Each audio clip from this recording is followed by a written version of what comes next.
তাদেরকে ডিম থেরাপি দিয়ে তাদের এই টাকা আদায় করতে হবে। মাননীয় স্পিকার, আপনাকে আবারও ধন্যবাদ। আমাদের মন্ত্রী অনেক ভালো মানুষ এবং একজন কাজের মানুষ, আমারও প্রিয় মানুষ, প্রিয় নেতা। আমি মন্ত্রীর কথায় আশাবাদী হয়েছি, কিন্তু দুশ্চিন্তা মুক্ত হতে পারিনি। উনি নিলামে সম্পত্তি বিক্রি করার কথা বলেছেন, আমিও দাবি জানিয়েছি, কিন্তু যেটা শুনেছি যে তারা যে টাকা লুট করেছে, তাদের যে সম্পত্তি বাংলাদেশে আছে, তারা তার চেয়ে 10-12 গুণ বেশি টাকা লুট করেছে। তো সেজন্য নিলামে টাকা বিক্রি করে সম্পত্তি বিক্রি টাকা আদায় সম্ভব নয়। মাননীয় স্পিকার, এক নারী বোন আমাকে গতকালকে ফোন করে বলেছে উনি গত পরশু রাতে আমাদের অর্থমন্ত্রীকে স্বপ্ন দেখেছেন। উনি স্বপ্নে দেখেছেন অর্থমন্ত্রী উনার টাকা ফিরিয়ে দিয়েছেন। মাননীয় স্পিকার, আমার এই বোনের স্বপ্ন কি পূরণ হবে? এই স্বপ্ন কি মাননীয় স্পিকার সত্যি হবে? মাননীয় স্পিকার, গত 4 জুলাই মাননীয় মন্ত্রীর চট্টগ্রামের বাসার সামনে গ্রাহকরা মানববন্ধন করেছে এবং মাননীয় মন্ত্রীর সাথে দেখা করে তাদের আকুতি জানিয়েছে। আমি খুশি হয়েছি, কারণ গ্রাহকরা জায়গা মতোই পৌঁছেছে এবং জায়গা মতোই গেছে। মাননীয় স্পিকার, আমাদের মাননীয় প্রধানমন্ত্রী, জনগণের প্রধানমন্ত্রী মাঝে মাঝে বিরোধী দলের মুডে চলে যান। আমিও এই মুহূর্তে বিরোধী দলের দ্বিতীয় সারিতে বসা কয়েকজন সংসদ সদস্যের মুডে চলে যেতে চাই।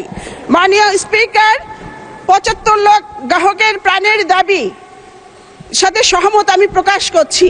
সেটি হচ্ছে, একদিকে মানুষ টাকা তোলার চিন্তায় আছে, আরেকদিকে এখানে যোগ হয়েছে হেয়ার কাট নামক এক মরণ কাট সমস্যা।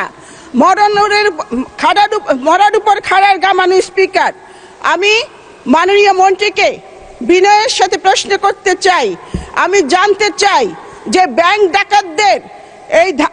ডাকাতদের ডাকাতির দায়ভার কেন আমানতকারীদের নিতে হবে?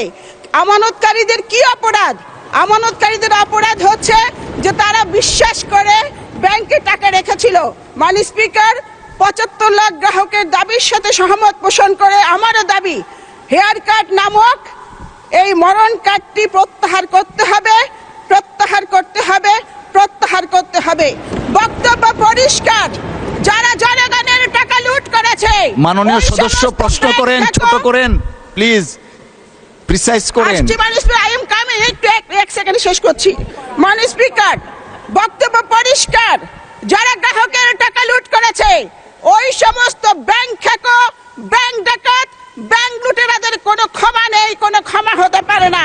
মাননীয় স্পিকার, তারা পৃথিবীর যেখানেই থাকুক ওই ফিরিয়ে এনে তাদেরকে ডিম থেরাপি দিয়ে তাদের এই টাকা আদায় করতে হবে। মাননীয় স্পিকার, মাননীয় মন্ত্রীর কাছে আমার প্রশ্ন, হেয়ার কাট নামক মরণ কাট প্রত্যাহার করে 75 লাখ গ্রাহককে স্বস্তি দেওয়ার কোন পরিকল্পনা আপনার মন্ত্রণালয়ে আছে কিনা? ধন্যবাদ মাননীয় স্পিকার।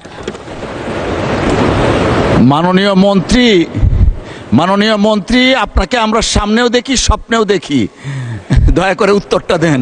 মাননীয় স্পিকার, আমি ভীত সন্ত্রস্ত বোধ করছি। অলমোস্ট ওয়ার্নিং এর মতো বক্তব্য এসেছে। মাননীয় স্পিকার, আমি আগেই বলেছি এটা একটা হৃদয় বিদারক ঘটনা ঘটেছে এবং একটি নির্বাচিত সরকারের দায়িত্ব এটার সঠিক সমাধান দেওয়া।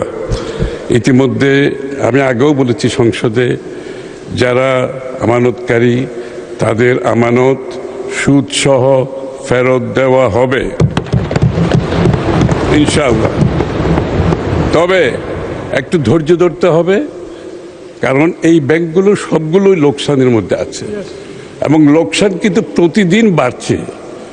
লোকসানই একটা ব্যাংকে আপনার যেখানে তার আমানতে ফিরিয়ে দিতে পারছে না এবং তাকে সুদ দেওয়া যে কত কঠিন সেটা আপনারা বুঝতে হবে। তারপরও একটি নির্বাচিত সরকার জনগণের স্বার্থ সংরক্ষণে আমরা নিশ্চিতভাবে তাদের আমানত এবং সুদ ফেরত দেওয়া হবে, কিন্তু এটার জন্য একটা সময়ের প্রয়োজন। এই ব্যাংকগুলো হেয়ার কাট থাকবে না, হেয়ার কাট থাকলে হেয়ার কাট হবে না, হেয়ার কাট তো বাদ যাবে। আমি যখন বলছি সুদ সহ, সুতরাং হেয়ার কাটের তো প্রশ্ন আসছে না এখানে। তবে আমি আবারও অনুরোধ করব, আমি জানি তাদের অপেক্ষা করারও সময় নাই। মানুষ চিকিৎসার অভাবে মারা যাচ্ছে, মানুষ তার মেয়ের বিয়ে দিতে পারছে না। আমি প্রতিনিয়ত এই সমস্ত সমস্যার সাথে সম্মুখীন হচ্ছে, প্রতিনিয়ত। মানে স্পিকার, এটার সমাধান একটু মধ্যমেয়াদী দীর্ঘমেয়াদী সমাধান হবে।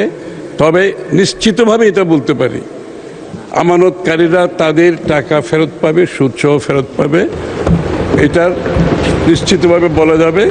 তবে এটার জন্য একটু ধৈর্য ধারণ করতে হবে। মানে স্পিকার, আপনাকে একটি রাষ্ট্রের মেরুদণ্ড হলো তার প্রশাসন এবং আইন শৃঙ্খলা রক্ষাকারী বাহিনী। সরকার বদলায়, রাজনৈতিক পট পরিবর্তন হয়, কিন্তু রাষ্ট্রের প্রশাসনিক ধারাবাহিকতা বজায় রাখে তার সিভিল এবং পুলিশ প্রশাসন। বিগত 17 বছরে বাংলাদেশের যে অভূতপূর্ব অর্থনৈতিক অগ্রগতি, অবকাঠামোগত উন্নয়ন সাধিত হয়েছে, তার পেছনে অন্যতম চালিকা শক্তি ছিল এই গতিশীল এবং পেশাদার প্রশাসন।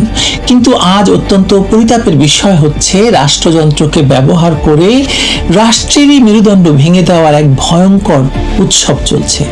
2024 সালের জুলাই আগস্ট মাসে দেশি বিদেশি ষড়যন্ত্র এবং সন্ত্রাসের মাধ্যমে যে অবৈধ সরকার দখল করেছিল বাংলাদেশকে, তারা প্রশাসনের উপর যে আঘাত হানা শুরু করেছিল, 2026 সালের তথাকথিত নির্বাচনের পর ক্ষমতাসীন সরকার সেই একই পথে হাঁটছে। কথিত শুদ্ধি অভিযানের নামে প্রশাসনের বিরুদ্ধে নজিরবিহীন প্রতিশোধ নিচ্ছে বর্তমান সরকার। প্রশ্ন হলো, কার বিরুদ্ধে এই প্রতিশোধ, আর কেনই বা, কিসের স্বার্থে এই প্রতিশোধ?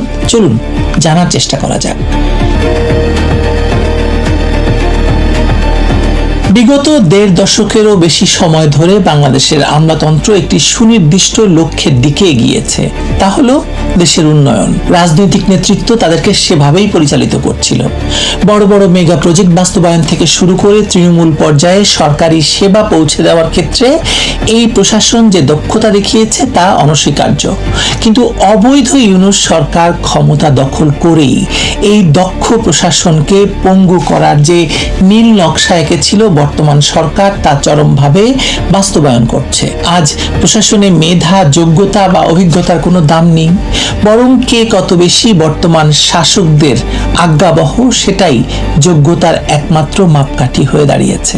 বর্তমানে ক্ষমতাসীন মন্ত্রী, এমপিরা চরম দুর্নীতি এবং অনিয়মে মেতে উঠেছেন, আর যখনই প্রশাসনের দায়িত্বশীল কর্মকর্তারা এসব বেআইনি কাজের প্রতিবাদ করছেন বা তাতে অংশ নিতে অস্বীকৃতি জানাচ্ছেন, তখনই তাদের উপর নেমে আসছে শাস্তির খড়গ। তাদের গায়ে লেপ্টে দেওয়া হচ্ছে ফ্যাসিস্টের দোসর বা স্বৈরাচারের সহযোগী তকমা। শুধু তকমা দিয়েই ক্ষান্ত থাকছে না, নির্বিচারে ওএসডি করা হচ্ছে, প্রমোশন আটকে দেওয়া হচ্ছে এবং শত শত কর্মকর্তাকে বাধ্যতামূলক অবসরে পাঠানো হচ্ছে। এটি কোনো প্রশাসনিক সংস্কার নয়, এটি মূলত নিজেদের অপকর্ম এবং লুটপাটের পথ নিষ্কণ্টক করার জন্য সাজানো এক ভয়ঙ্কর প্রতিশোধের ফাঁদ। আগের সরকারের আমলে কাজ করলেই যদি কাউকে দোষর আখ্যা দেওয়া যায় বা দেওয়া হয়, তবে রাষ্ট্রের ধারাবাহিকতা বলে তো আর কিছু অবশিষ্ট থাকবে না, তাই না? প্রশাসনের সবচেয়ে বড় ভুক্তভোগী আজ বাংলাদেশের পুলিশ বাহিনী। একটি দেশের অভ্যন্তরীণ নিরাপত্তা যাদের উপর নির্ভরশীল, তাদের কিভাবে সুপরিকল্পিতভাবে ধ্বংস করা হয়েছে তার ইতিহাস আপনি খুঁজে পাবেন না কোথাও অন্য কোনো দেশে বা নজির।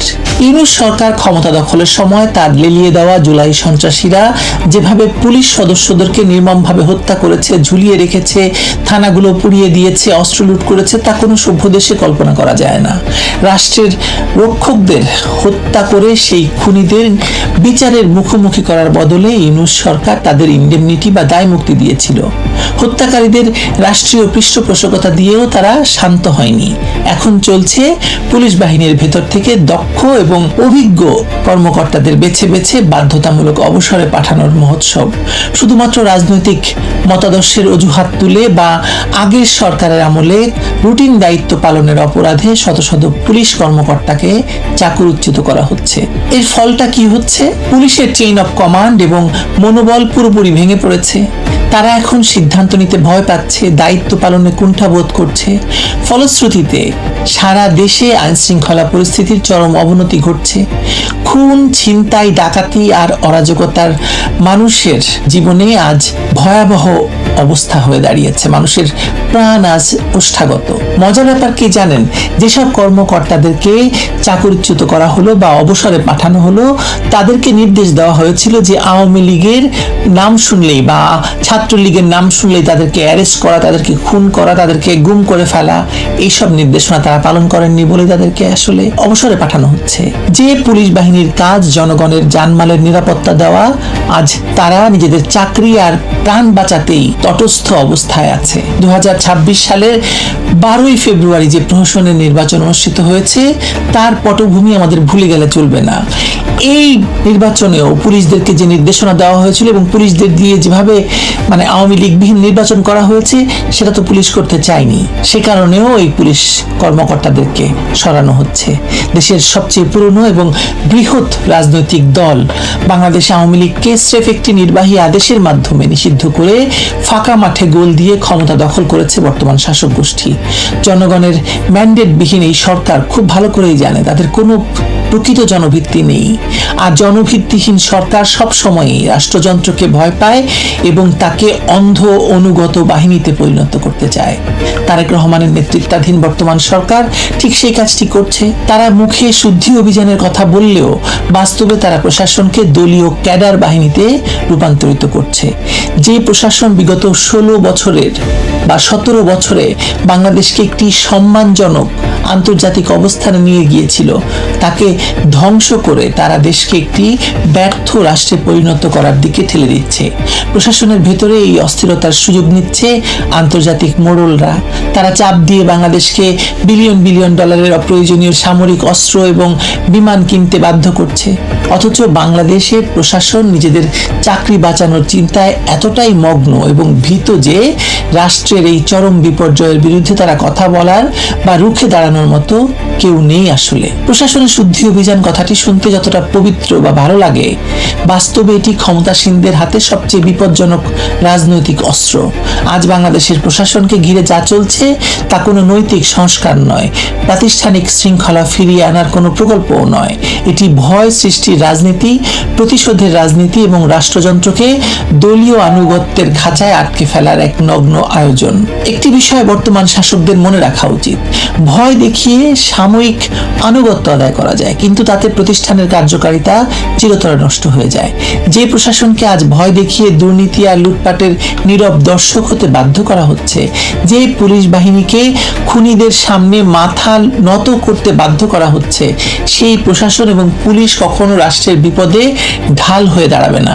আগে নির্বাচিত সরকারের অধীনে কাজ করা যদি অপরাধ হয়, তবে পুরো প্রশাসনই আজ অপরাধী, কারণ তারা আরো একটি অবৈধ নির্বাচিত সরকারের অধীনে ক্ষমতায় আছে, কাজ করতে বাধ্য হচ্ছে। আর একটি পুরো প্রশাসনকে অপরাধী বানিয়ে কোনো রাষ্ট্র বেশি দিন টিকে থাকতে পারবে না, সরকার তো পারবেই না। প্রতিশোধের বশবর্তী হয়ে যারা আজ প্রশাসনের প্রতিটি স্তরে এই ধ্বংসযজ্ঞ চালাচ্ছেন, তারা শুধু কিছু সরকারি কর্মকর্তার ক্যারিয়ারই ধ্বংস করছেন না, তারা মূলত বাংলাদেশের ভবিষ্যৎকে ধ্বংস করছেন। ইতিহাস আমাদের বলে যে রাষ্ট্রযন্ত্রকে ভয় দেখিয়ে যারা টিকে থাকতে চায়, সেই রাষ্ট্রযন্ত্রের পতনের সাথেই তাদেরও চূড়ান্ত পতন ঘটে।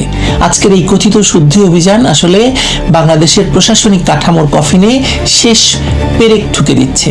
এই আত্মঘাতী প্রতিশোধের রাজনীতি থেকে বেরিয়ে আসতে না পারলে রাষ্ট্র হিসাবে বাংলাদেশের অস্তিত্ব টিকিয়ে রাখা অচিরেই অসম্ভব হয়ে পড়বে এবং তারেক রহমানের সরকার এমন ভয়াবহ অবস্থার ভিতরে পড়বে, এটা আপনি বিশ্বাস করতে পারবেন না। হয়তো সামনে সেই কঠিন দিন আসছে। ভালো থাকবেন সবাই।